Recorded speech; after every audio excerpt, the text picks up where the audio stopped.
Yes. So hello, everyone.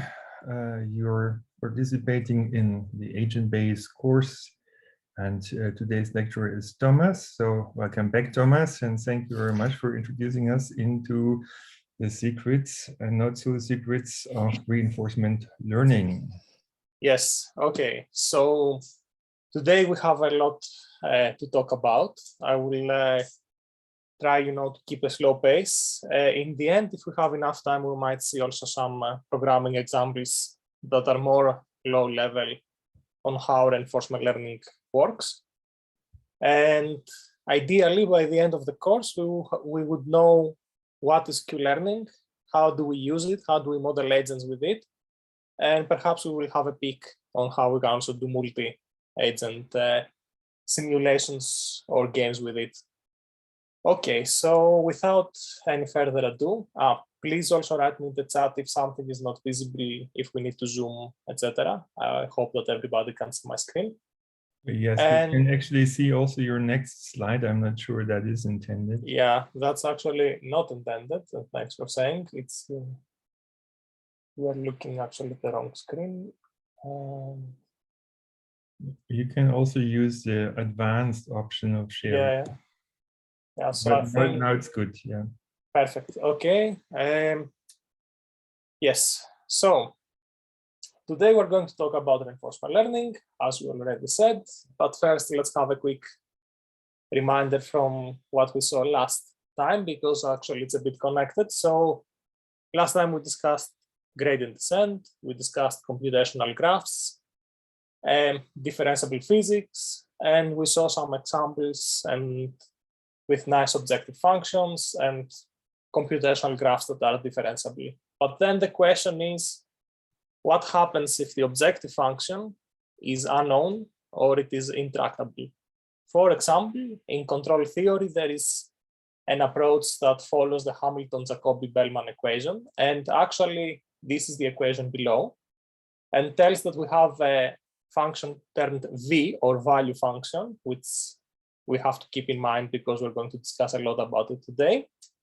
And this value function is actually equal to the minimum of this complicated form to the right, which is actually for any control signal that we evaluate, we have a cost over time. So we have an integral that says what's the cost of applying this control over time, plus a terminal cost which says, given that we applied this control, we reach the state. How good is this state depending from our goal? Did we reach where we wanted to reach, or did we end up somewhere completely different? And actually, this equation is, let's say, notoriously famous that it does not always admit smooth solutions. So this means actually that in order to be able to find the solution here for this VT, how it looks like, sometimes we have to put a lot of analytical effort, and sometimes it may not even be enough. And now the problem becomes that why do we need this value function? Because if we know this value function, then we can actually calculate this control signal that minimizes our costs. And because we don't know it, we would actually need to take another approach. And this approach actually relies on us using a proxy, so another function that has usually some noise and gives us some information about this value function. And this actually is the core of what reinforcement learning is about, at least from the perspective that I have so far.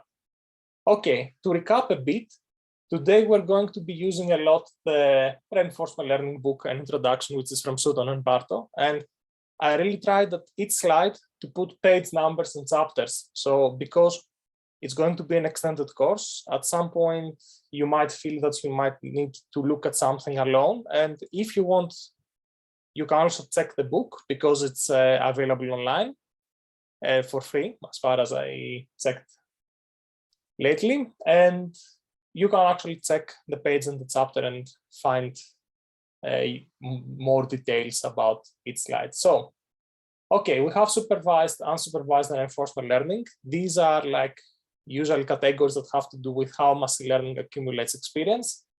I'm not going to go into much detail, but today we're going to be focusing in goal-driven agents. This means agents that try to reach a goal and they don't try to learn from labels or expert knowledge. And usually these agents have to face uncertainty. So for example, when they see the same input and they give the same output, it's not necessary that they will receive the same feedback from the environment. Often they rely on sequential phenomena, so phenomena that the current model output might affect the output in the future. And we might have even more difficult situations where we have delayed feedback from the system and so on. Okay, so I want to show you how to create agents that help you make actions that are optimal. For example, in an investment case that you could be discussing in 29th of November, if I remember correctly, when we are going to have a lecture about markets, we could have agents that could invest for us and make us billionaires. But unfortunately, that's not so simple. So before we try to see real world applications, etc., today we want to see how to design agents that learn to optimize or control without knowing the system. So without knowing even the objective function that we're trying to optimize. And you can find some relevant code in this GitHub. And I will do some updates because this is a running GitHub that I use for presentations, and I have not included all today's examples yet. By tonight, probably everything will be there. Okay, so first of all, let's talk about the core of reinforcement learning. And this is called the Markov decision process. And a typical example that we're going to use a lot in today's course is the following. We have a system which is described by a state. Let's say that this state is my wealth, okay? And right now, let's say that I'm in the low wealth as a student. And we also have a target state, which is actually at some point I want to have unlimited wealth. And as an agent, I can take possible actions at each state. And these actions are actually outcomes of my decisions. So for example, if I'm at low wealth, I can choose either to save money or to invest. Now it's time that I make an action. There is a transition. So if I choose, for example, to invest, there is a transition that I might return back to low wealth because my investment may not work as I expected. Or I could go, for example, to high wealth because my investment worked really well and now have the money. And then there is also a probability and a reward that are tied with my decisions and actions. So for example, if I choose to save, there is a probability of 1 that I will transit to medium wealth, okay? And because this is good, I give a noisy signal to myself that I receive 1 unit of reward. Now, why is this a noisy signal? Because actually, if you look at this 1 or -1, for example, if I invest from medium and then fall back to low wealth, it doesn't say much about how good or how bad my action was explicitly.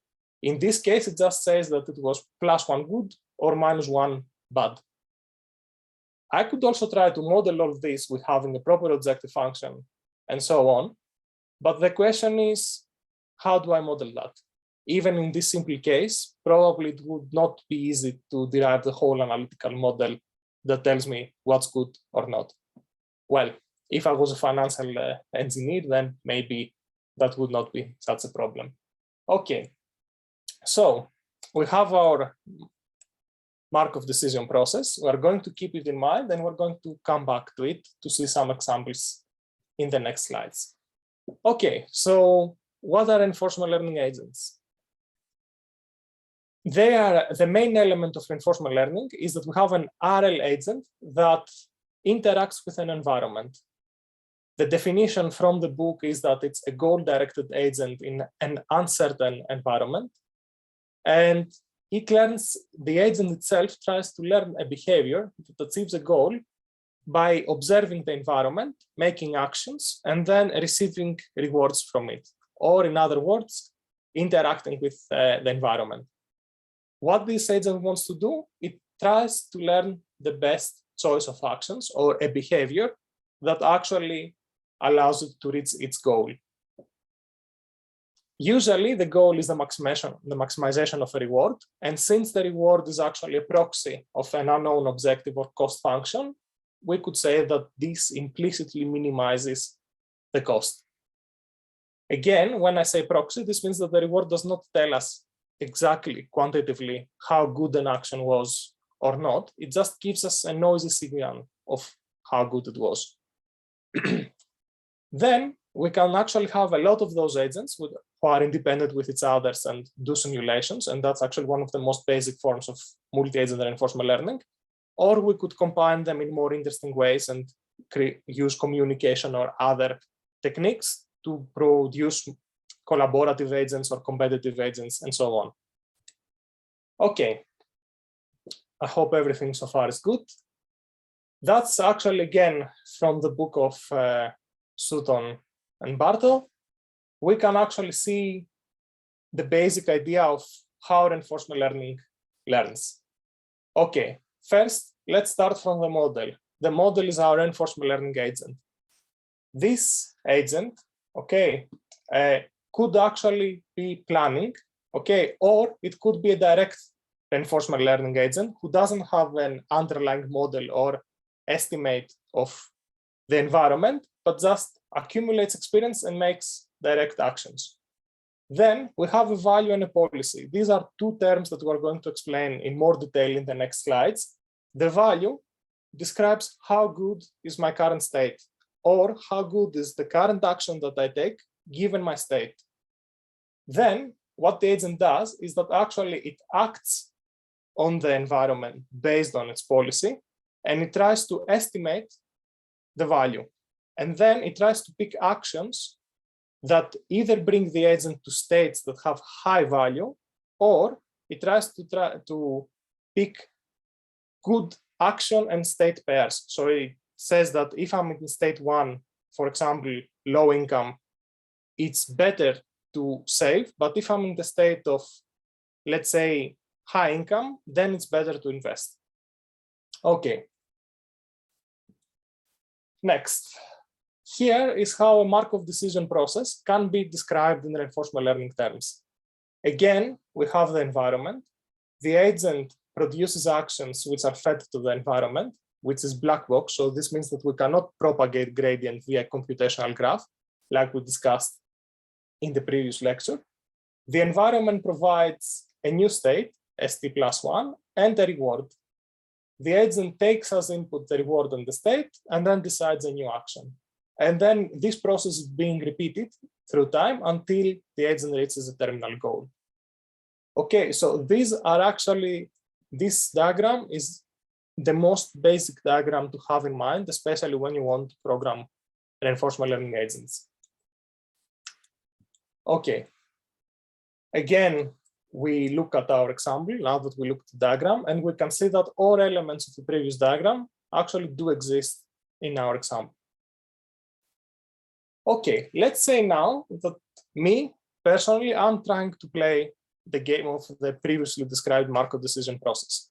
How would I do it if we assume that I have no knowledge of the underlying model, or actually I'm not trying to apply any special knowledge? I would create, for example, a diary. And then I would say, in the first day, I had low income. I choose to invest. But then I ended up having low income again. And I received a reward, which is 0. Let's say that I made 0 euros out of it, or francs. Then the second day, I was still in low income state. And then I choose to save money. And then actually I found out that there is the medium level of income. And this was a good thing. I earned, let's say, 1 or 1K euro. And I decided that I assign a reward of 1 to that action. Of course, I can keep writing in my diary what's going on, and then I would have a lot of records of observations of states, actions, and rewards. And now, for example, the question is, what can I do with those things? Can anybody write quickly in the chat any ideas? So this is a call to the students. All right, thanks. Yes, actually, that's a nice idea that Chris gave. I could make supervised learning. So for example, I could use as an input the state, the action, and the outcome, and then I would create a predictor that takes the state and the action and tells me the outcome. But this is still a prediction. So in the end, I'm called to make the action myself in order to see where I go. And reinforcement learning actually tries to take this step. So not only do the prediction that the supervised learning would do, but also decide, given the error or the uncertainty of the supervised learning, let's say, which is the good action. Exactly. So in the DIN as well, we would like to have higher probability to actions that give good results, and let me complement, given our current state. Okay, so now let's try to formalize things with a little bit more notation. Here, instead of using the learning objective that we used in the past course, which is usually notated with J capital in machine learning and deep learning, now we will change a bit and we will call it O, which is actually the optimization objective. This is a function of the action and the state. Okay, we want to either minimize or maximize it. Usually it's unknown, or we cannot apply it directly to solve our problem, and we're going to go back into that in the next slides. We have a discrete time. I will answer this. Let me finish this. Okay, so we have a discrete time, often in the reinforcement learning problems, and we have a state, which could be a vector, a matrix, a tensor, and so on. We can have an action, which is the output of our agent, and it could also be a vector, a scalar, a vector, a tensor, and so on.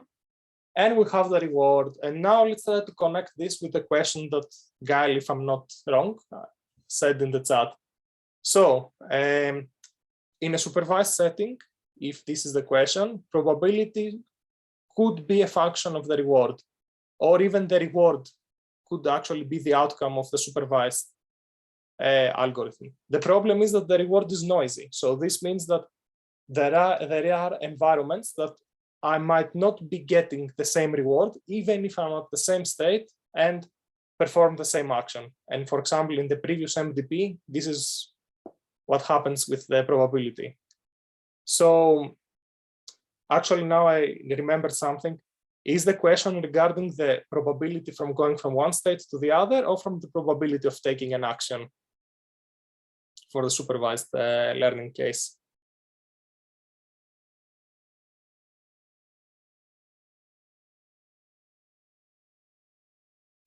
Of taking an action in this case? Yes. In that case, you could have the supervised algorithm that takes as the input the state and the action that you want to make, and the mean reward, for example, and then the output would be a probability of taking that action. So actually, that could be a potential, let's say, supervised implementation of the model. And I hope this answers, and let's move a little bit on. Environment, finally here, is the state transition. So actually, the environment is again a function that is unknown to us, G, that takes the state and the action that we just made and returns us the state at the next time step. Okay, a little bit more about the state transition is that it's used to model the environment. The true function is unknown. It can be deterministic, it can be stochastic. So the exact mechanism of what happens in G for this transition can be anything. And in the classical Markov decision process setting, it's only affected by the current action and state. Of course, we can extend this setting, and this can also be affected by previous states and previous actions and have delay effects and all that.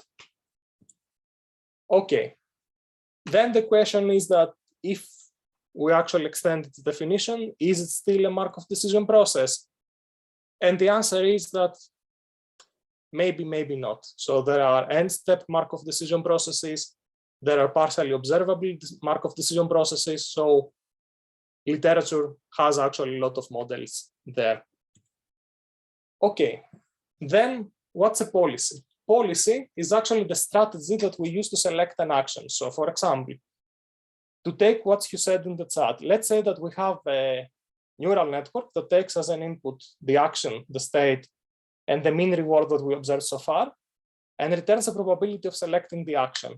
We could call this neural network a policy, but still this definition is not complete because we still need to select the action based on the output probability. So the policy could be that I have a function that takes the action given a state as an input, returns a probability, and then I select the action with the highest probability. So that's a complete policy function. Usually, it's deterministic. It can also be probabilistic, but it's probabilistic when we want to explore new actions. What does this mean? That imagine the previous example that if I'm in the low income, that I always perform the same action, save, because it brings me to the medium wealth state. The problem here is that maybe if I choose to invest once, although the probability is low, in the end, I may end up to the high state faster because I'm taking a risk, and after taking this risk 5 times, I end up being much more richer than saving for a very long period of time until I reach the high state. So actually, we don't always to select the actions that look the best to us, especially if we are not sure that these are the best actions indeed. Okay. Next is the reward. So the reward is actually a term that comes also from behavioral theory. Here I have the paper from Skinner, what actually was on operant behavior. And we know that positive reward means encouragement. So we want our agent to repeat this action. And negative reward is punishment. We have to be really careful because the reward is not the objective. So maximizing the reward greedily at one step does not necessarily mean that we will reach our goal. And how do we design rewards? Well, for example, one could design the reward as that if we know, for example, a loss function, that it's the difference between the current value and the previous one. Okay. Next, cumulative reward and return. So as I said before, maximizing the reward for a single step might not be actually the most, let's say, easy way to reach our target. Why? Because, for example, if I choose to save, it gives me a positive reward when I'm in low income, but maybe I need to save for 100 time steps. Whereas if I choose to invest and there is a, let's say, 0.5 probability that I jump to the high wealth, then actually in 2, 3, 4 time steps, I might end up in a much higher wealth state than saving from low to medium and medium to high state. So much faster.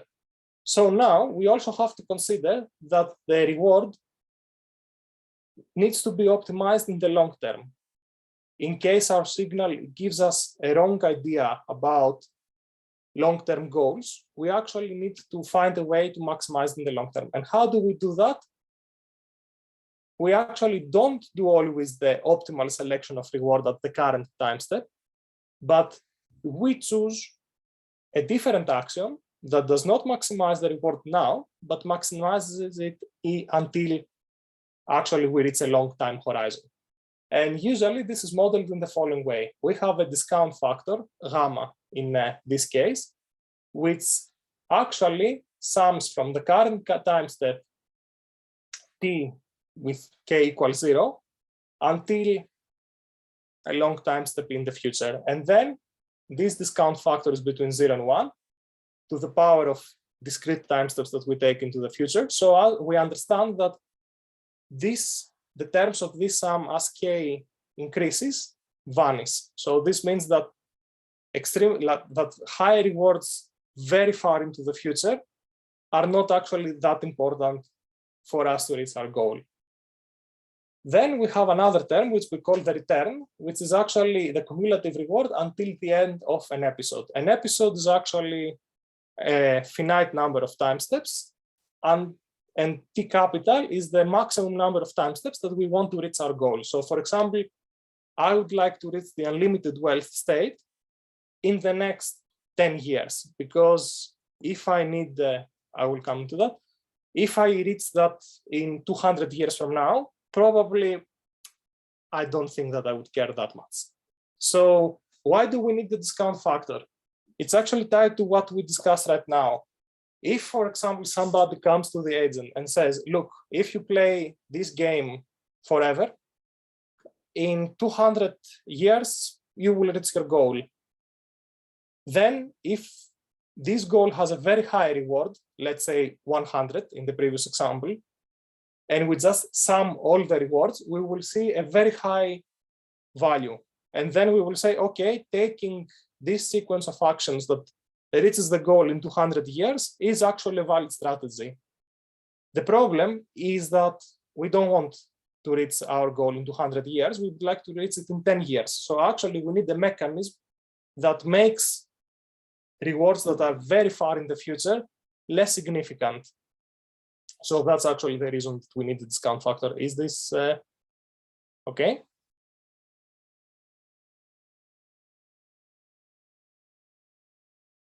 Yes, okay.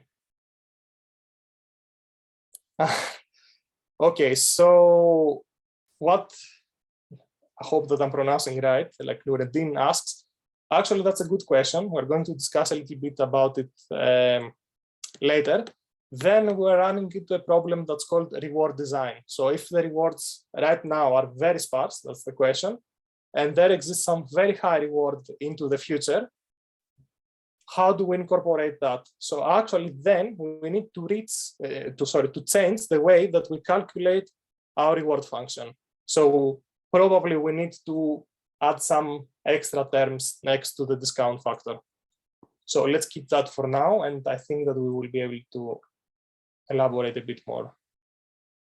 Okay, now let's talk about the value function, and I will define a special kind of value function, which is called the state value function. So as we said before, this estimates how good is our current state, okay, in terms of acquiring high future rewards. The true state value function is actually often not known, but if we knew it, then instead of selecting our action based on rewards, we would actually feed our current state to this function, see how good our state is, and then choose to make an action that proceeds to the next state or not, based on its value. Because it's often unknown, like we said, for example, in the beginning with the Hamilton-Jacobi-Bellman equation, we need to approximate it.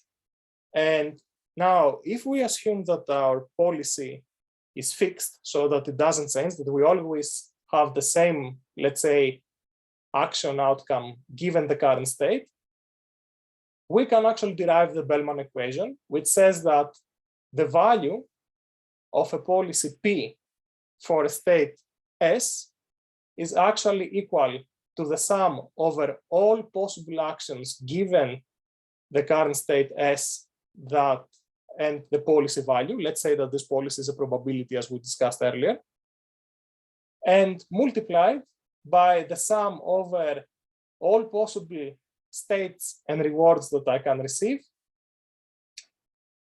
And this is actually P is the transition from the current state and action to the next state. So again, it's a probability from the current state and what action I take and where I end up to, times the reward that I received by this transition, plus the discount factor and the value of the next state.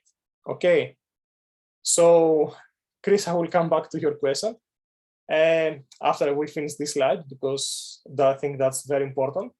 What does this equation tell us? So this equation tells us that if I'm at the current state S and I need to calculate a function that increases the better the current state is, okay, this function can be actually the expectation that I have over all possible transitions. So that's actually the P, the P term, okay, times the reward that I receive by actually transiting to the next state plus the value or the estimate that I have of how good the next state is, okay, multiplied by the probability of taking this action.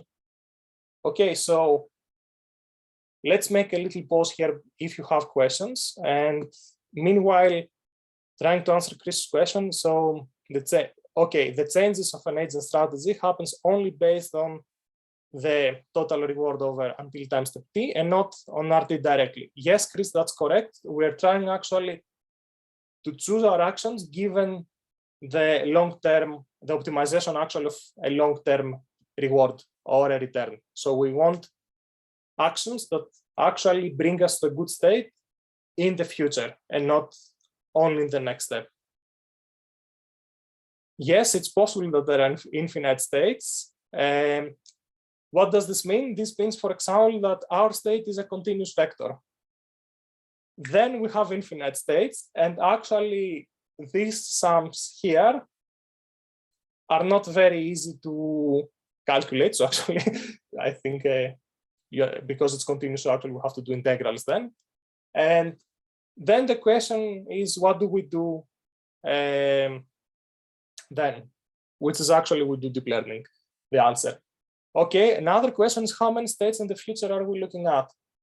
That's a design choice. For the rest of the presentation, we only look at one. So as you see, this is a recursive function. So that's actually a good observation. So when we calculate this V of policy of S prime, we actually can repeat this calculation for the next state. And then we can look as many states in the future as we want until, for example, let's say we reach T capital iterations. Okay, but for now, let's assume that we only look at one. Okay, so of course, as I said before, we could also have an action state value function where the input is not the state only, but actually it's an action and a state pair. So take the action A, given that I'm the state S. Equivalently, we can have the same definition, but right now, because actually I'm having action state values, this is actually the expectation of the value of taking an action A given the state S. Here you will notice that the policy term is actually inside the estimate because right now we're not evaluating just the state like we did in the previous slide, so the value of the state, but we evaluate the value of taking an action given the current state. So actually now we want the expectation over all possible transitions to a next state multiplied by the reward transition probability, multiplied by the reward plus a discount factor of actually taking a new action once we reach the new state and receiving a new value estimate. Again, this is a recursive function, so we can calculate it in as many steps as we want in the future. Okay, do you have any questions so far? Because up to this part is important and it's always not so straightforward.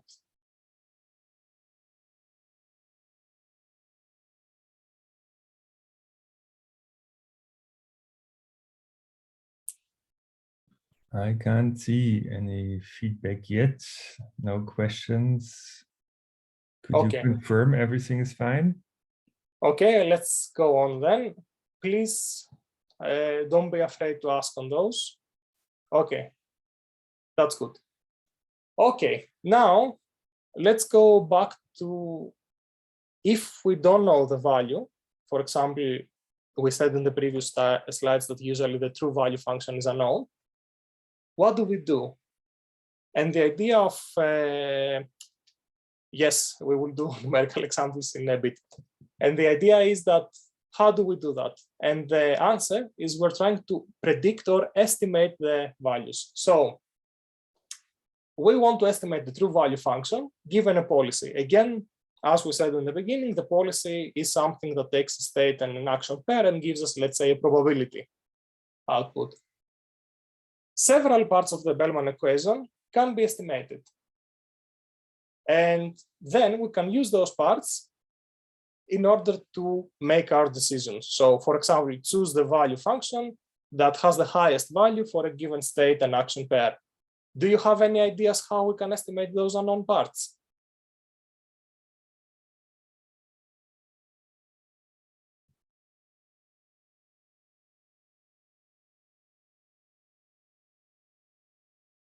I want to see like at least one proposal in the chat.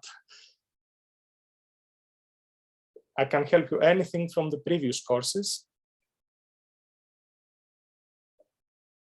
Experience, yes. Try to simulate a series of actions, yes. Closer and closer. So how we could simulate this series of actions? Did you learn or remember from the previous courses? Exactly. That's a good answer, Monte Carlo. There are a lot of methods actually. We're going to discuss them briefly today. One is Monte Carlo. So we simulate or we gather experiences.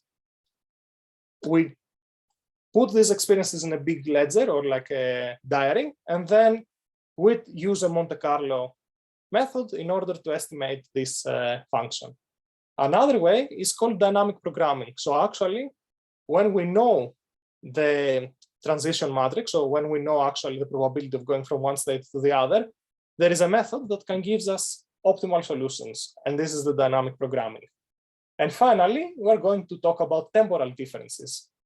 These three approaches do the same thing, but they have different requirements in order to perform the prediction of the value function.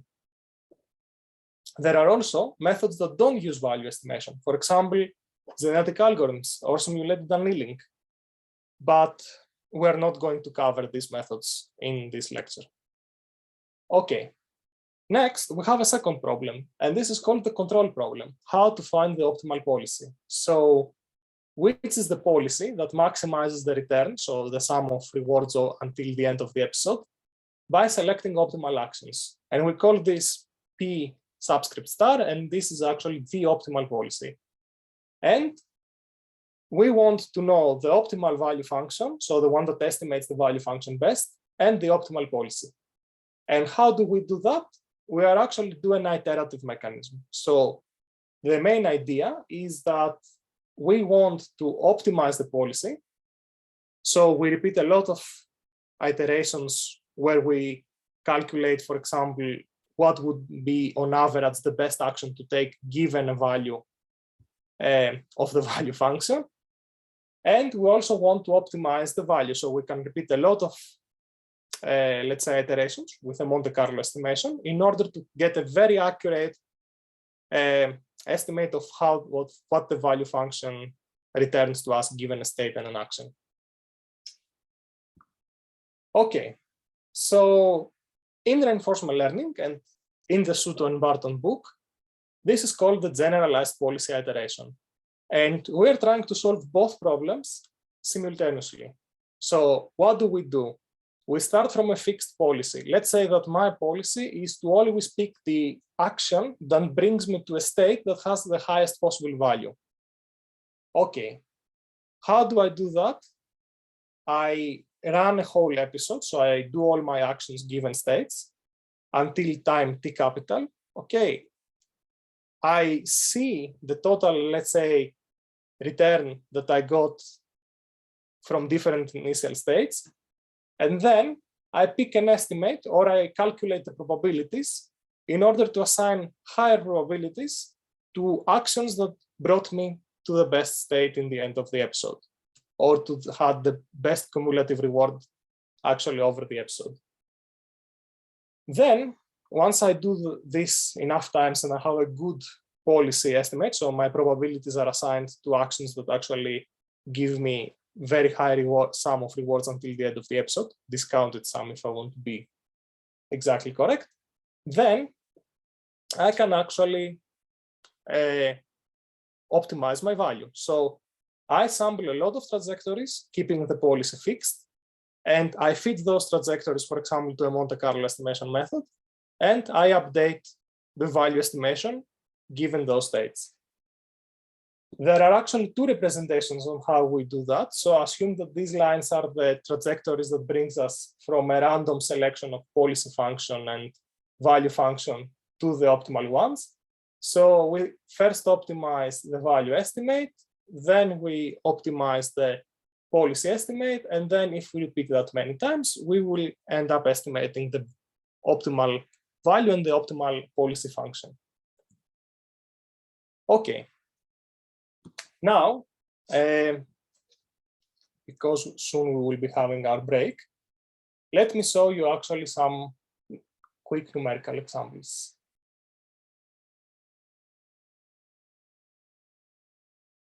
What are the assumptions that we have for convergence? Okay, so usually for convergence, what we observe is that either the policy or the value stop changing as we accumulate more experiences or more samples. So for example, the value of the state at being low gives us in the first iteration the value of 10. In the second iteration that we do a prediction, so as we optimize the value function, it will give us 9. After 10 or 20 iterations, it will stop updating. So it will always return 555.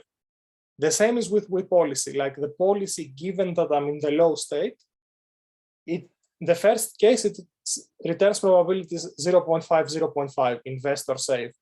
But as we repeat the greedy, let's say, selection, and we update those probabilities, we end up in, let's say, 0.3, 0.7, and this stops changing.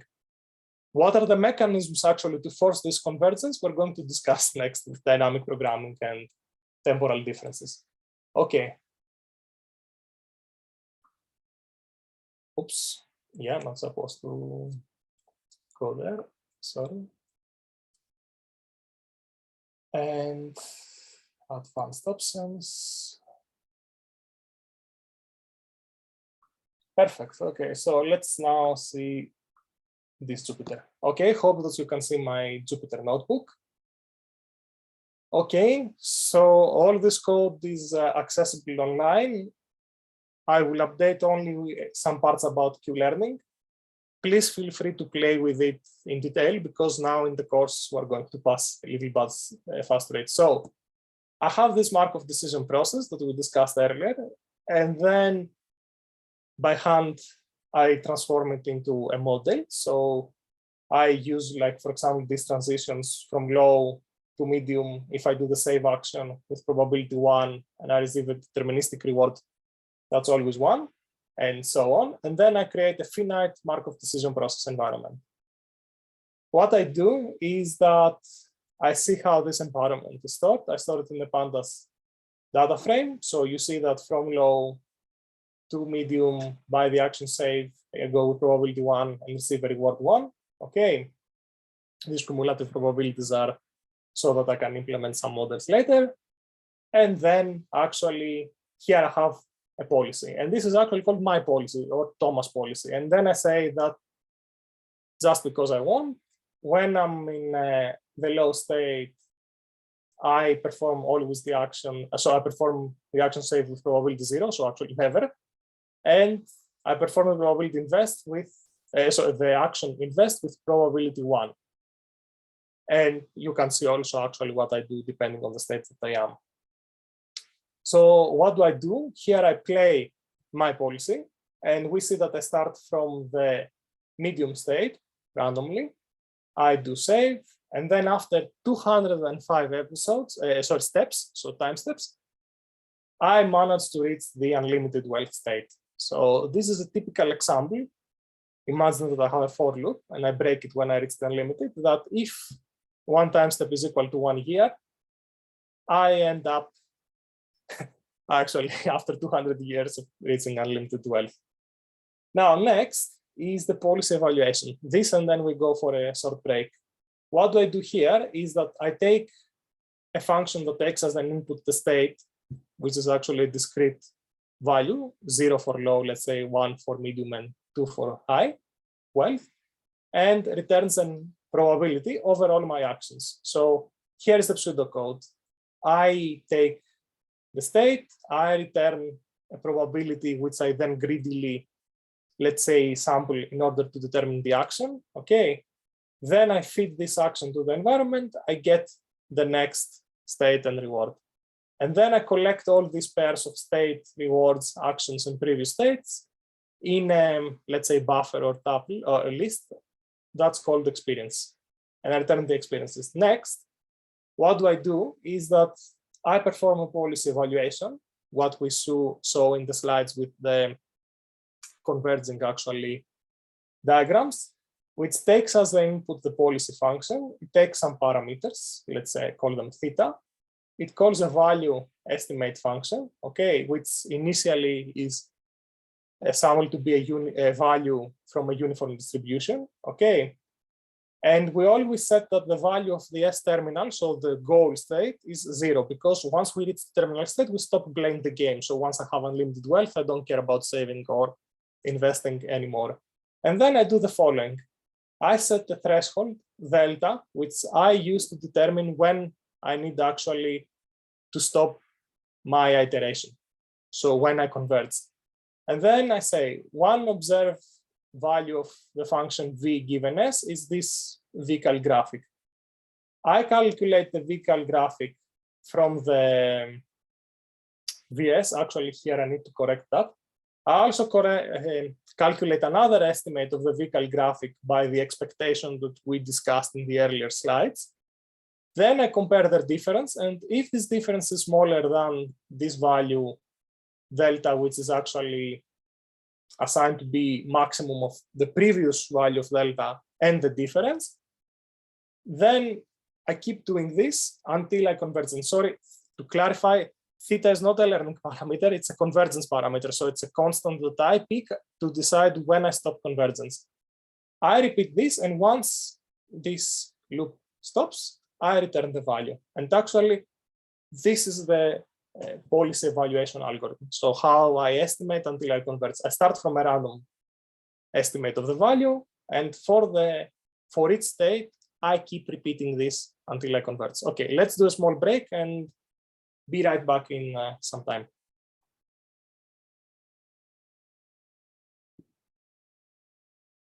Yeah, in about 5 minutes. Yeah. But we can use that time basically to ask, is there anybody who doesn't have a project yet or is still looking for a team?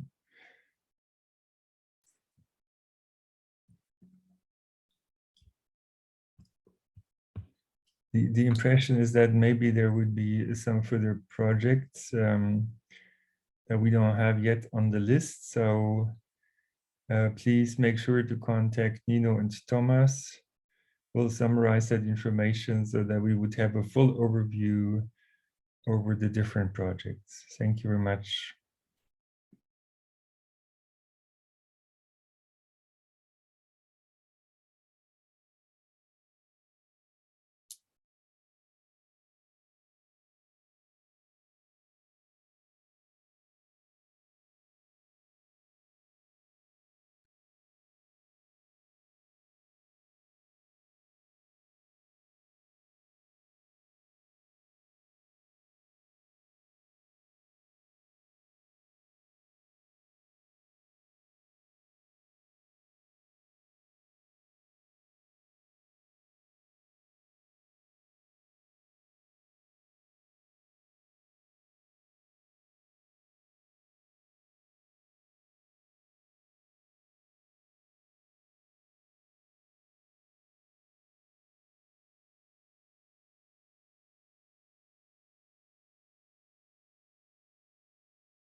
Okay, so I cannot answer this question like with 100% confidence, because I think Nino would be better to answer this. In general, the action of, let's say, an agent in a network that you study pandemic simulations could be, for example, to cut the edge. So it could be that this agent decides to isolate themselves from the rest of the network at a given time period. I think that's, for example, like the simplest way to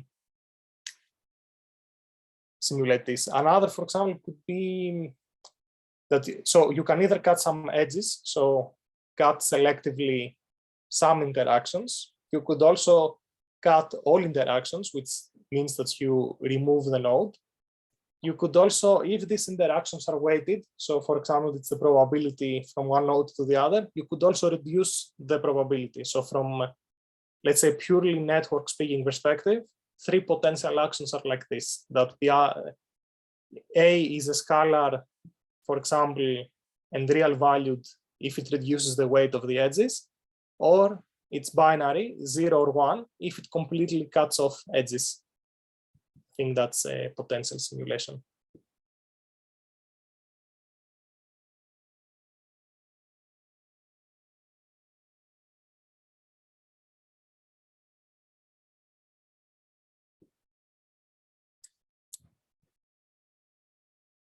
Okay, so as a follow-up from the just question I did now, so we can cut off edges or reduce probability for edges, or can we also create new edges?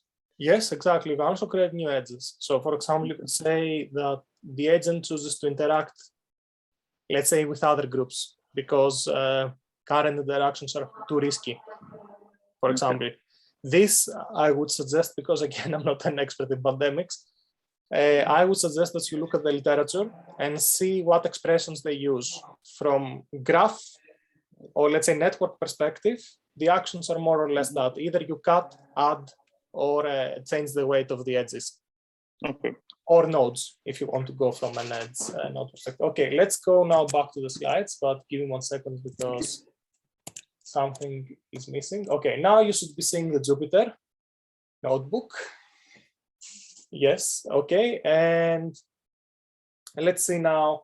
So if we forget this little mistake here with notation and assume that this VS is not assigned to the same variable, let's see now what happens if we run this code. So here I have the difference between the value function estimate and the estimate actually from the expectation. So we know the probabilities, we know everything. This is why it's called dynamic programming. And here I repeat the process that I showed you above for many iterations. And what I see is that, interestingly, the difference between those two values converges.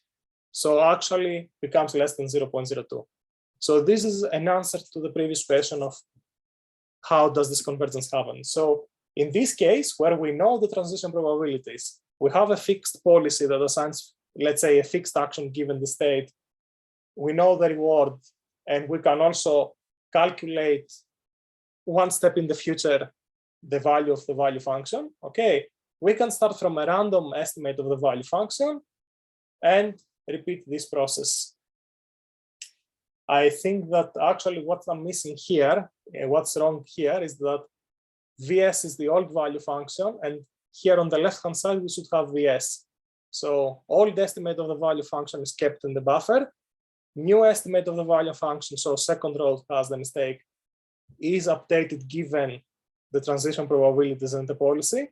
Their difference is calculated, and this procedure stops after a given set of iterations. And this is what we see. I hope this is clear, because, and sorry for this little mistake.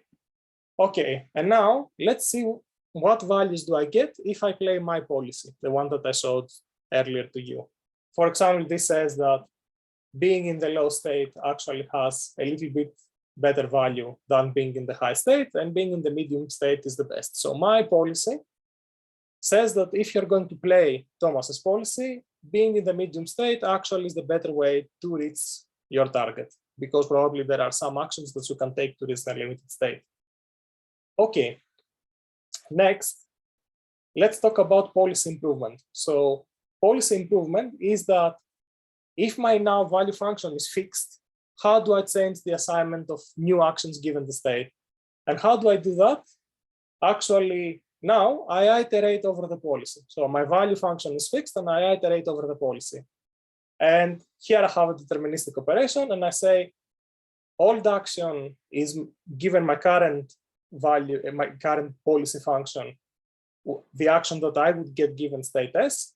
And then I update the policy S as the argmax of the expectation of transition times reward and so on. And I use the fixed value function in order to update this based on the value of the next state. And then the policy is stable when the old action always coincides with the output of the policy. Okay, so I repeat this and then I return the policy function.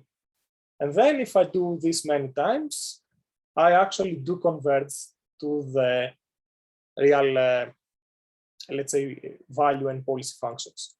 And how do I, what I said, if I do this many times, this is actually what's called the policy iteration algorithm. So until the policy is not stable, perform the following. First, estimate the value function with fixed policy by iterating many times. Then take this value function, give it to the policy improvement algorithm, and repeat this many times until it converges. Keep doing this until you reach a stable policy. Okay. And in the dynamic programming setting, where I know all the transition probabilities and so on, this converges. Okay, so now I will switch back to the slides. And because I think I would like to focus a little bit more on Q-learning, I'm going to leave Monte Carlo out and do it in the end if we have enough time. Please feel free to look at it in the slides and ask me or Nino any questions regarding it. Okay, let me now change back to the PowerPoint. Share.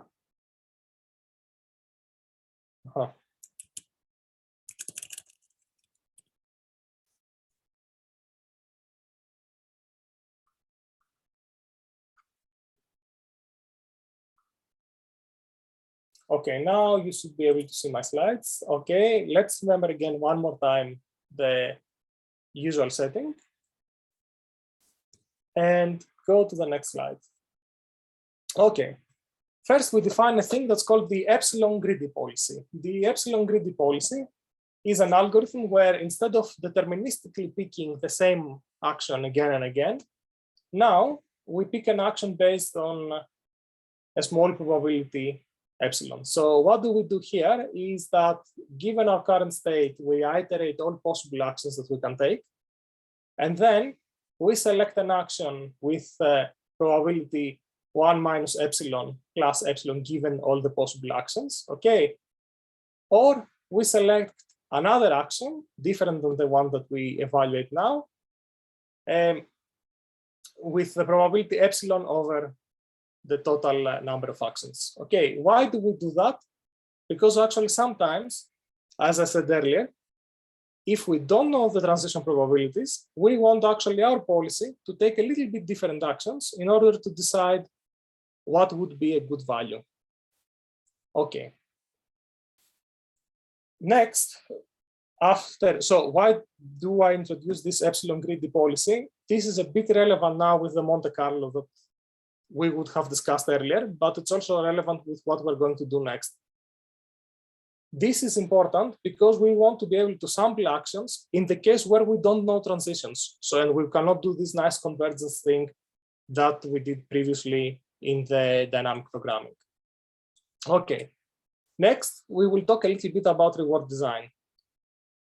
Okay, reward design actually is important because, as mentioned earlier, we might have sparse rewards. We also might have rewards that are not actually representing our problem very well. For example, our rewards could be always 0, 0, 0, 0, 0, and plus 100 once we reach the state. But because it's very difficult to reach that state, we actually don't observe this 100 ever. And then the question is, what do we do?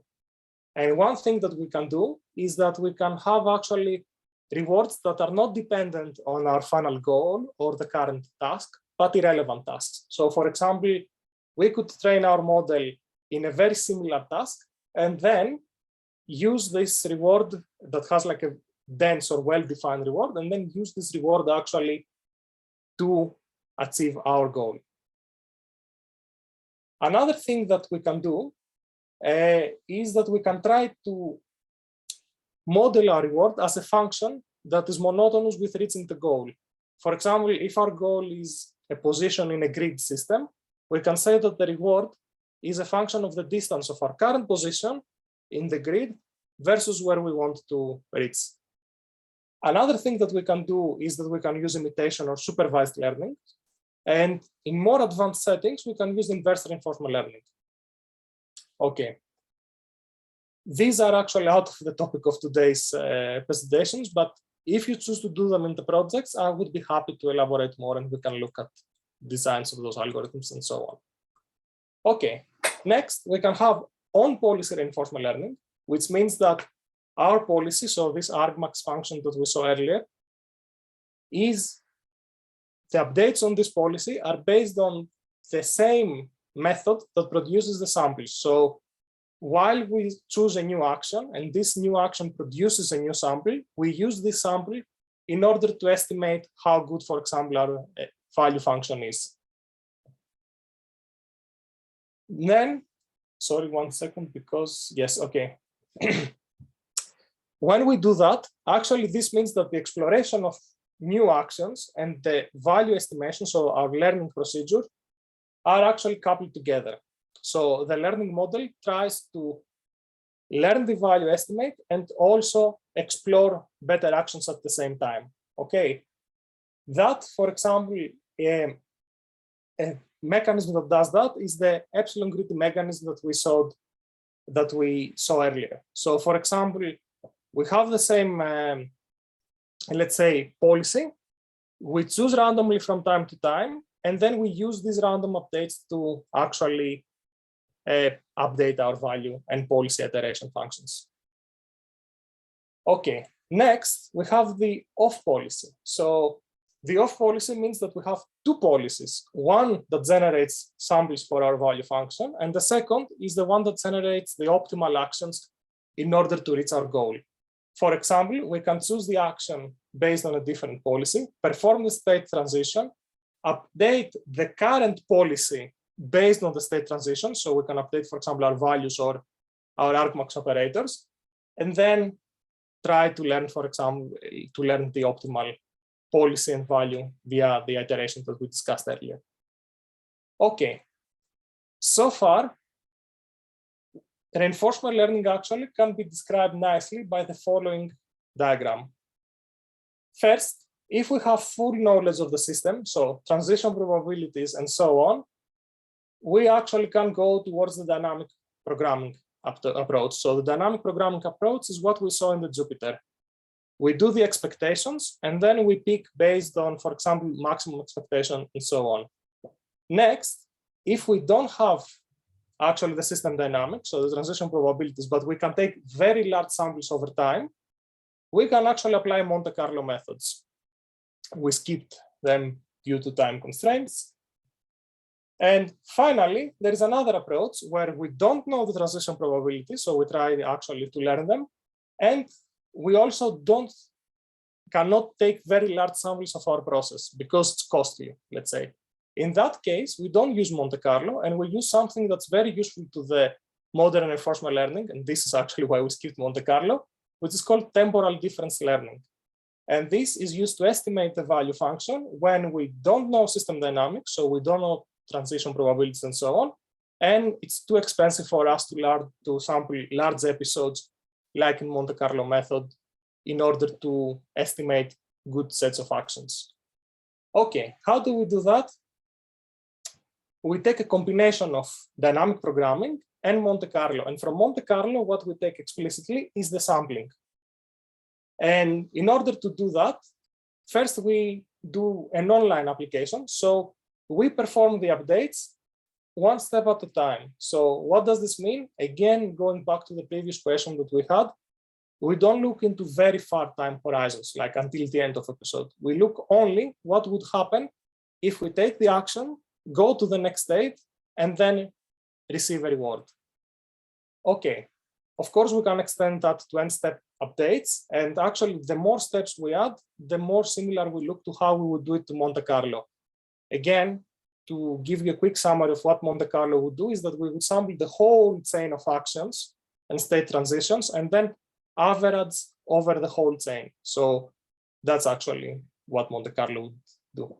And here, the system dynamics can be unknown. So this means actually that these transition probabilities that we had in the nice example in the Jupyter are not actually known to us, to the RL agent designer. And the simplest method that we can think of is the following. We start from a random estimate of the value of the current state. Let's say we sample it from a uniform distribution.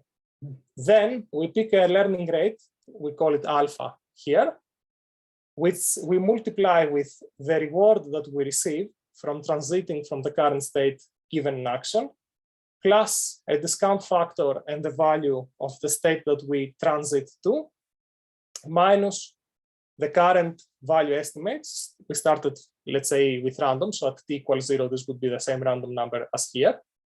And then we calculate the new value estimate. We put this value estimate in a table or a list, and we repeat the process. And the nice thing is that if we repeat this process for a long amount of time, like let's say 10 iterations, then it will converge. So this VS of t will stop updating. Okay. Then we can have a method that's called actually bootstrapping. And this is the base of the temporal difference. So again, in the previous equation, what we see is that our current estimate of the value of the state relies on another estimate of the state that we transit to. Okay. And this is actually called bootstrapping in reinforcement learning. And that's actually the difference between the dynamic programming and the Monte Carlo. So that's actually the new technique that we do. Okay. Now we're going to talk about Q-learning. But are there any questions so far? Like, because also we skipped Monte Carlo, so I assume that it may be a bit confusing now.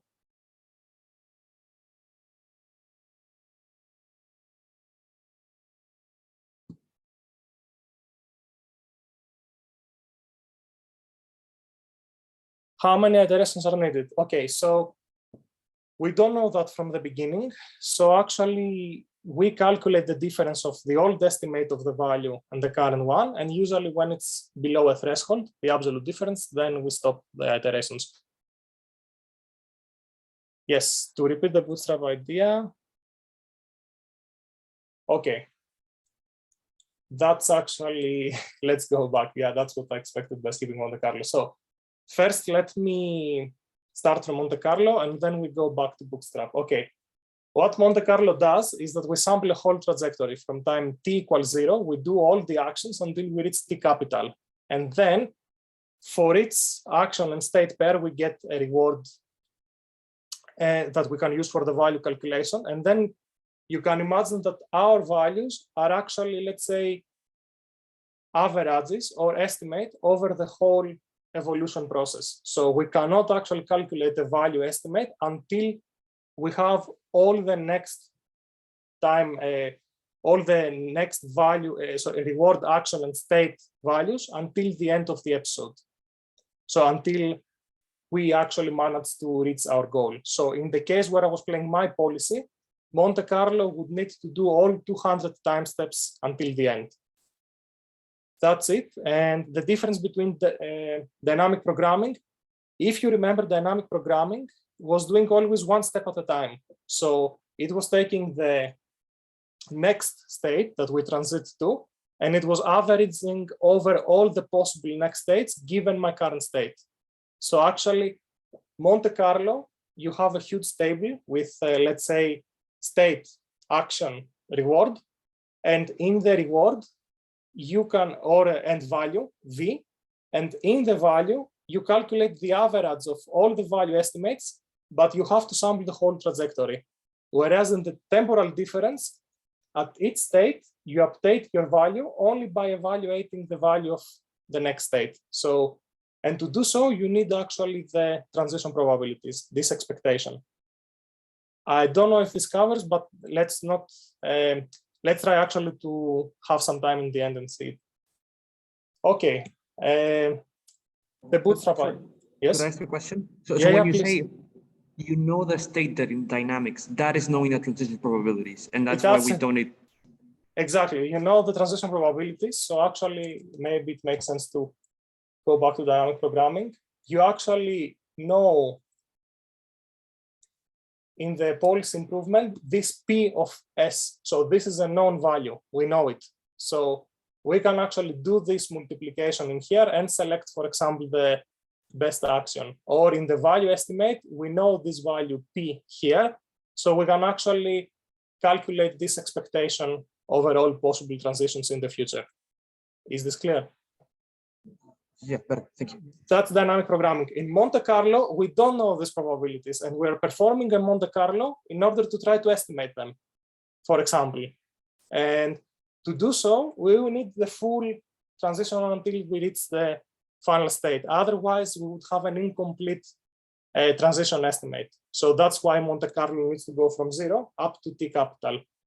Again, I repeat, I think for those who want to implement Monte Carlo agents, I would really suggest that either send me or like check the slides of the course. I just choose not to cover it in time. We didn't have enough time, in case we didn't have enough time, because it has also been discussed in an earlier course, and with a little bit of reading, you can directly apply it here. Okay. Bootstrap.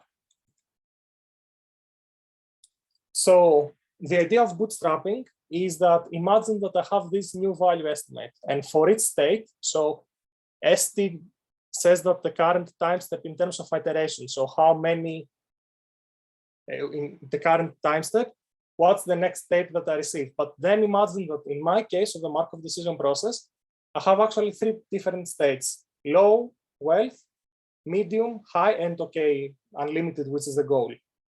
Here, what I need to do is that I need to update for low, for medium, and for high the value function. So if at the current time step I'm at medium, I run this update, and for one sample, I get that I reach the high. And for another sample, I get that, for example, I reach the low. If, for example, one time that I make this update, here I have medium, I need to calculate the value of the medium state, which is also an estimate. So I put here medium state, and then I repeat this process, but now for the medium wealth state and not for the low. And the problem with bootstrapping, or actually the mechanism, is that I'm using estimates of other states, medium or high wealth, in order to estimate the value of the low state. Okay. And now let's go to Q-learning. Sorry, Christopher, is this okay with the bootstrap, or should we spend like 5 more minutes on that? Okay. I think we're doing a little bit on time, so if Q-learning goes well, we can also check the examples and also see the Monte Carlo as well. Okay. Now, what is Q-learning? Q-learning actually is that we, instead of using the state value, we use the state action value. So this function takes a pair of state and action, let's say low wealth, save action. And for that specific pair, we're trying to estimate the value, how good it is to take the save action given that I'm in the low state. How do we do that? Again, we have an estimate. In the first time that we do this iteration, this is a random number, okay? And we say the new value is actually a weighted average, so 1 minus alpha. This alpha is a learning rate between 0 and 1 of the previous value. So we have this again in a variable or a buffer somewhere. We keep the previous value plus the learning rate times the reward that we get from a transition. So we apply an action, we go to a new state. It can be low again, or it can be medium. So we get the reward 1, 0, whatever, plus the discount factor of the maximum over all possible actions, of the maximum Q value over all possible actions that we can take in the state that we reached. So we go to the environment, we play the action, let's say save. This environment returns to us what happened. Congratulations, you advanced to the medium wealth state. Okay. And then we go to our table, we say, what's the Q value of taking any action given that you are in the medium wealth state? And then we see, why not 80? Yeah, why don't we take the current action? Because actually we're interested to do, this is actually the meaning of the bootstrap. We're interested to see what actions and how good are they we can take given that we advance to the next state, because actually the information about the current action is given to us by the reward. So if the current action is good, we will receive a high reward, plus it will lead us to a state that we can take really good actions. And how do we know that these are really good actions? They have really high value function. Is this a bit clearer?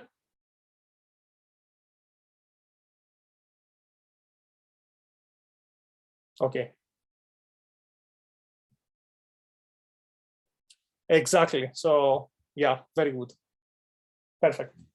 It's exactly that. Let me repeat that because I like this answer. It's because the current action will be good for the current state, but yeah, not necessarily for the next. Exactly. So it might be good, give me a good reward, but then it might bring me to a state that I can only take bad actions. So for example, I'm in the high, let's say, state, and I choose to invest, and then it brings me to the low state. And then given that I'm in the low state, there are not good actions that can bring me back to the high or the unlimited state. So that's actually the reason that we use the action after we advance them to the next state.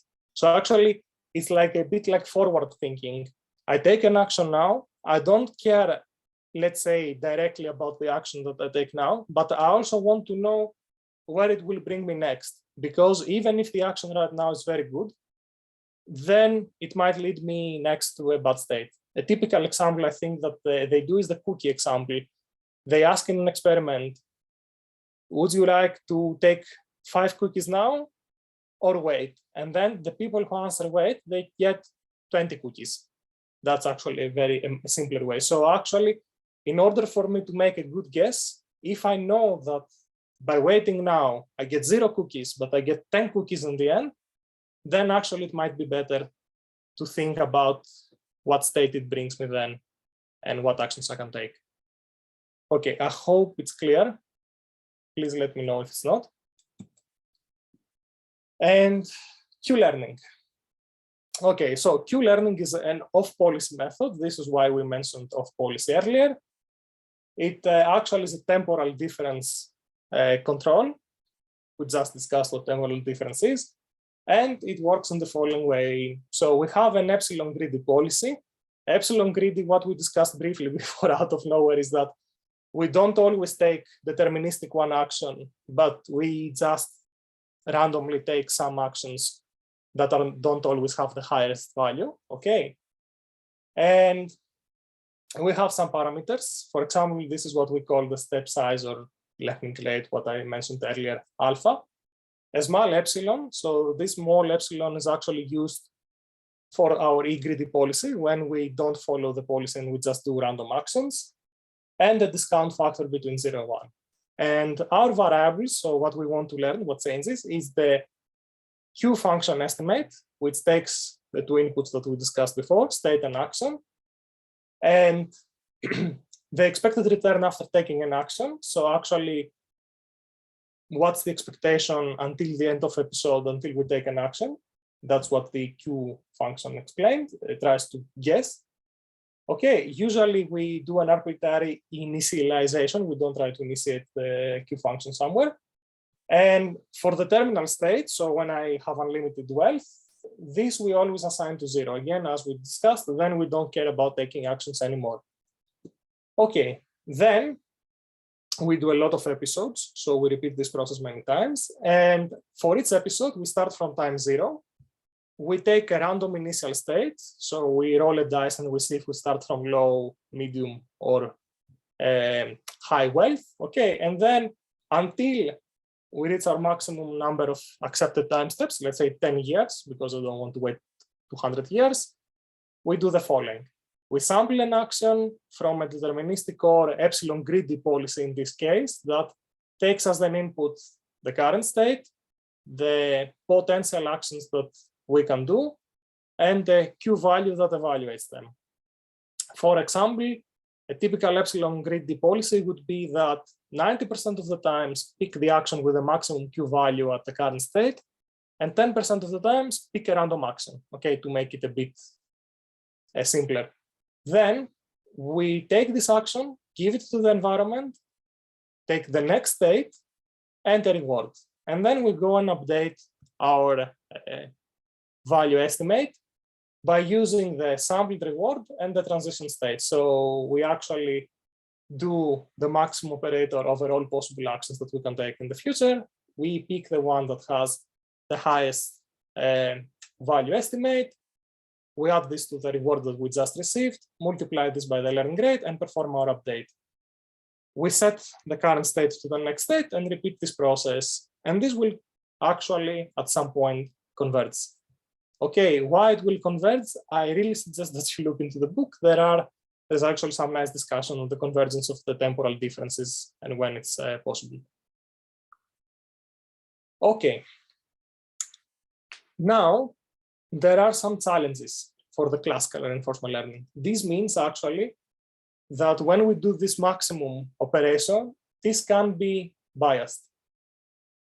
One common bias that you can also look for at the book is the maximization bias. This means that when our value, let's say, for example, has really small errors, and one action tends to be a little bit better than the other, although in reality it is, this might actually drive our policies to bad sequences of actions.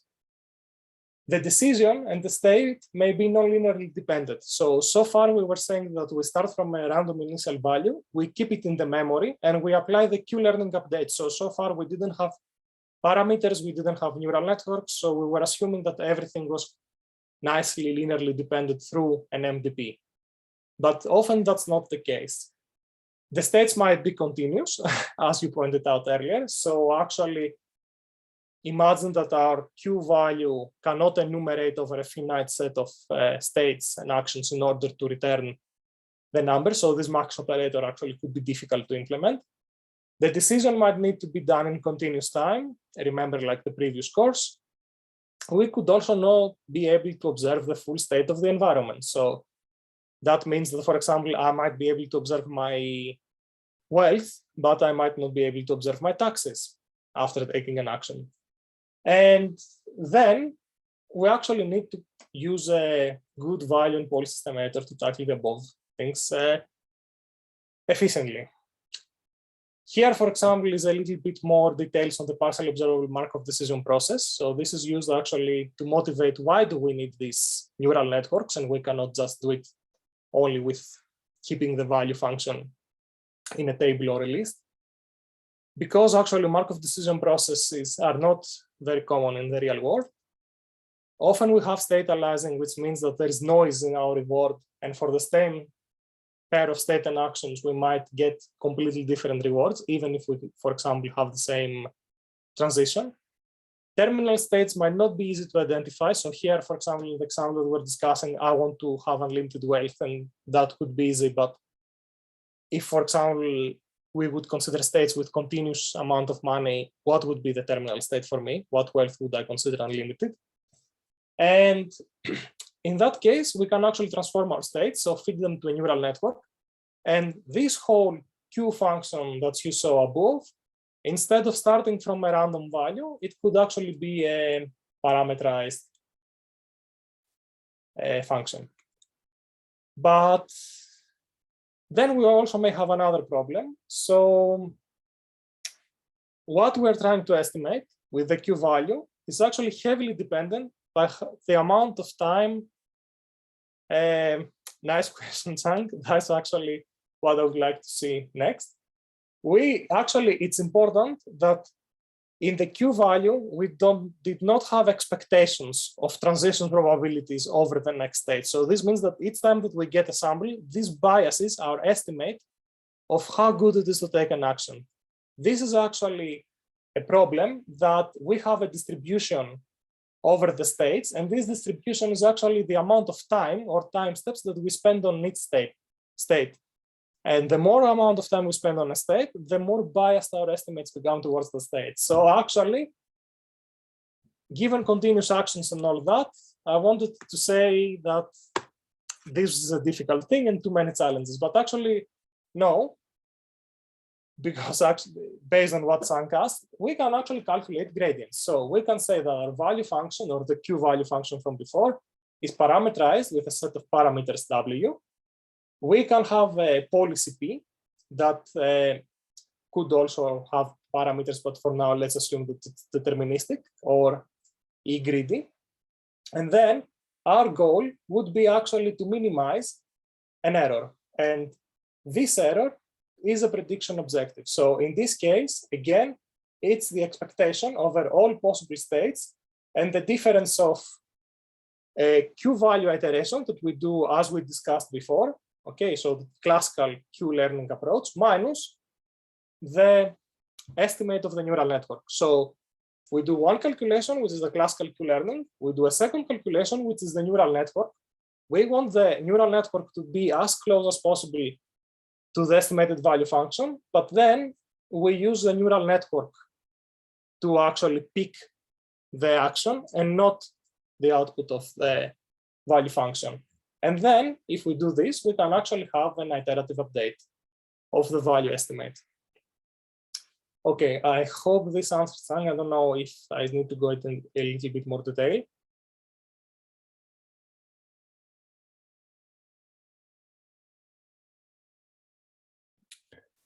We eventually also need to come to an answer about. Yeah. No, actually, this is why we skipped Monte Carlo. All right. Because we want to come to an end and also see some programming examples before we finish. Okay. Next, we're going to briefly discuss about multi-agent reinforcement learning. So far, is it clear for everybody how Q learning works and how we select actions? Or like, do we at least get a basic idea of what's been going on so far?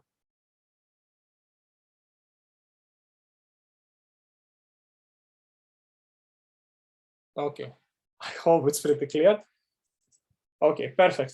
So now let's actually check multi-agent reinforcement learning. So first of all, a very typical approach is independent reinforcement learning. This is a multi-agent approach where every agent observes the environment, takes action, and they don't care about what other agents do. So we train them independently, for example, with this Q value iteration. And after a point, they all converge to some policy, and then we take them once they're trained and deploy them in a real world situation. For example, playing the game of Go with each other and so on. The interactions between agents are modeled only via observation. So the state that they take from the environment is actually somehow affected by the other agents. There are no extra interaction dynamics models, so they don't pass direct values of what they're planning to do or their value functions and so on. And usually it underperforms in cooperative and competitive tasks. Then we could also have dependent agents. This means that agents could share their observations. They could share aggregates of rewards or value function outputs and so on. And they could also be sharing parts of the outputs of the neural networks. Okay, there are some challenges in the multi-agent system design. For example, it's difficult to find good rewards. There can be, for example, problems with defining what are the individual or local observations, or whether they hide other parts. We could have problems with heterogeneous agents. For example, it doesn't have to be that all agents have access to the same actions at the same state and so on. Problems with scalability. Imagine that we have 1,000 agents, we need to train 1,000 neural networks with 1,000 optimizers and backpropagation. and maybe small divergences in the initial setting completely change the evolution of the states and thus make the training of the agents very difficult. This is a typical example of how independent reinforcement learning works. It's one of the easiest approaches to implement. There is no communication or modeling or things to worry about. We could also have a super agent. This is the approach where they share outputs of, let's say, the neural network or the value. So here you see that actually I have an agent or a neural network that observes all the states, takes them and computes the joint policy, so the policy over all the agents, outputs the actions over all the agents. These are provided to the environment. The rewards for each agent action are given to a value estimator network, and then we repeat this process. And finally, we could have even more sophisticated methods like the value decomposition networks, where each agent is its own neural network that interacts with the environment independently, but then we aggregate the Q values, for example, in this example, and we are trying to maximize the welfare. So the sum of the Q values or a monotonic function over the Q values for all the agents. Usually this is done for cooperative agents. And a typical architecture that does that is called QMix. I have the papers and everything that's you need. So that's a summary of what we did today. And then if it's okay, I would like to take 10 more minutes to look a little bit more at programming examples to understand a little bit more what's going on with the value iteration and so on. Okay, so reinforcement learning is used for uncertain, non-tractable dynamic environments. Okay, so not analytically tractable models of dynamic environments. We can explore or exploit. So exploration means we need to be able to take random actions from time to time because we don't want to be biased at a specific state or action. There is the prediction problem where we need actually to estimate the value function as good as possible, and we do that with policy evaluation. There is the control problem where we want to find the optimal policy, and we do that with a policy iteration. There are 3 different methods that can do that. One is dynamic programming, one is Monte Carlo, and one is reinforcement learning. The reinforcement learning relies on the temporal difference method, and by replacing parts, more specifically the value estimation with a neural network, we can actually have what we call deep Q learning. This is useful when we have continuous state, not fully observable state, and all the other things that we discussed earlier. Okay, so now I will change a bit to the notebook. May I ask if we have 10 more minutes? Is that okay?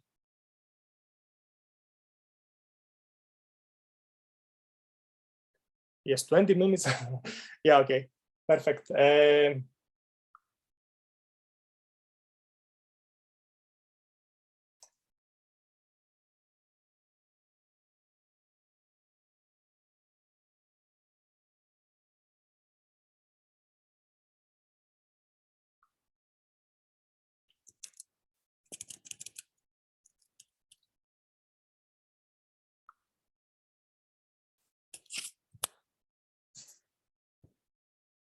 Okay, I hope that you're able to see. No, sorry, I had the.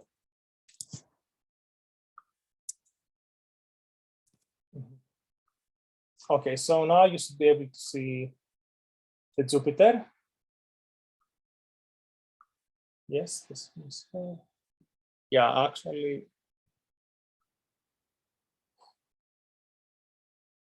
Just give me 1 second because now the Jupyter cast. Okay, so now you should be able to see the Jupyter notebook. Hopefully, yes, perfect. Okay, stress is not.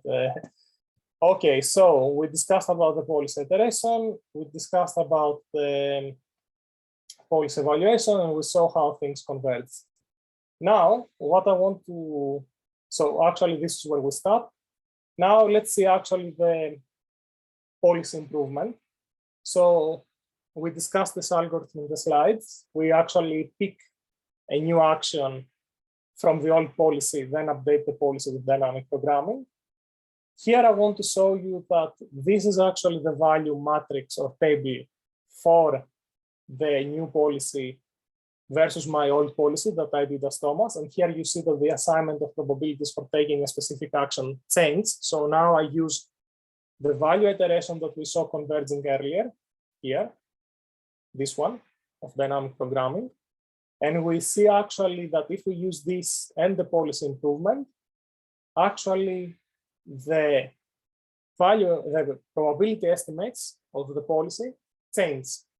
So actually it takes the same action when in low income, then the same action as me when in medium income, and then a different action when in high, wealth, not income state. Okay, the policy iteration improves both at the same time. Here, what I want to show you is, can you see how the optimal value estimates with policy iteration are much more different, and the ranks are also different for a different state? And next, we have actually the value iteration, which is what we discussed, that we do, give me 1 second. We do first actually the good estimate of the value, we converge, then we do the good estimate of the policy. So we pick a, and then we return both. So this was actually the diagram, they were both converging. And again, here are some convergence examples. Here is the Monte Carlo estimate.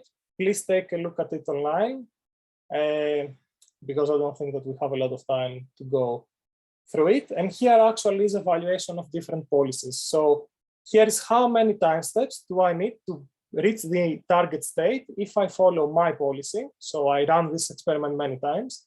We see that I need around 50. Whereas, for example, if I follow the optimal or the dynamic programming policy, I can also reach it really fast, between 0 and 20, for example, which was not possible with my personal policy. Here is the reward density, how the rewards change. And here is actually per episode. So for each sample of actions, how much better is the optimal policy and how many time steps does it take until it reaches the target and the total reward. That's the first Jupyter. And the second Jupyter that you will actually see is a simple example of deep Q learning, but without all the programmatic hassle that we need to do by following the algorithms that were discussed earlier. So we have the finite Markov decision process environment. Here I actually model the transitions inside an environment class. In the step function, I take an action and I apply the transitions. Notice now that the transition probabilities are not visible to the agent. They are only known to the environment. Okay, and then actually what I do is that I pick a library which is called stable baselines. Here it has some warnings about NumPy. And I create an environment. So I provide my finite Markov decision process environment to the stable baselines dummy VEC environment. This is how they call it. Then it's as simple as saying, I want a deep Q learning algorithm that uses a multi-layer perceptron or densely connected neural network and takes the environment and trains with it for in total 5,000 time steps, and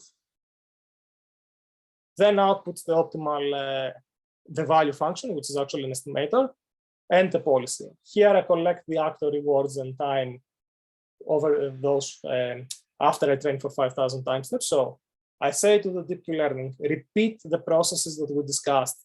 So sample a lot of trajectories from current state to the next state, perform the update that we discussed earlier in the course, and propagate the gradient as we discussed by calculating the mean difference between the neural network estimate and the value estimate. So they do this a lot of time for 5,000 time steps.